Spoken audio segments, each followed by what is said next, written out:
ñuy jaale alxalifa cheikh sayidi ahmad tijani ibrahim Niass nga xam ne kaana qimmatan fi tawaadu waaw toroxloom ëpp na waaw mbaaxam ëpp waaw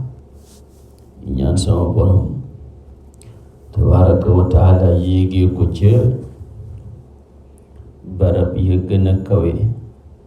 ci barzaxu rasulillahi sallallahu alayhi wa sallam ak ci ajana ya yonantu sallallahu alayhi wa sallam ak i mbokkam min nabiyina wa siddiqina wa shuhadaa yi dëkke wa saalihina barzaxu mawlana cheikh sayidi ahmad tijani radiallahu taala anhu moo tax bii dañu ko wax rek ñu am waarit ci abyaat yile ilal jannati al aliya jiwaara muhammadin samiya abil faydi tijaniyi ahmadi ila rawxi warrayxaani duna mashaqatin xalifata ibrahima xibba muhammadin laqad kunta barran bal raufan wa rahmatan ka ahmada talqa alwajhi fi kulli mashhadin ilayka min albaari ridan wa taxiyatun alayka min albaari ridan wa taxiyatun wa tanzuru wajha allahi fi l-aani wal-gadi bijaahi abi isxaaq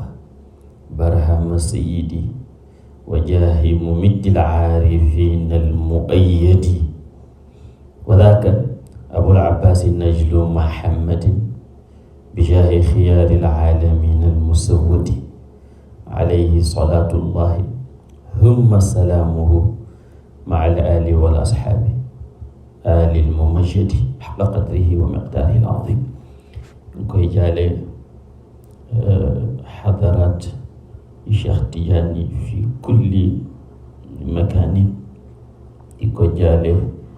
al-aalam al-islaami roy waay la woon ci bépp jikko bu rafet nag wax dëgg yàlla nooy lool baax lool dal lool yaatu lool waaw toroxlu gi yonent di wax ci sa xadis ji gisuma ko ko gënoon a représenté ci dundam ana yàlla fayanteeg moom baax hada wa sallallahu ala sayyidina muhammadin wa ala alihi xaqa qadrihi wa miqdaarihi al-aziim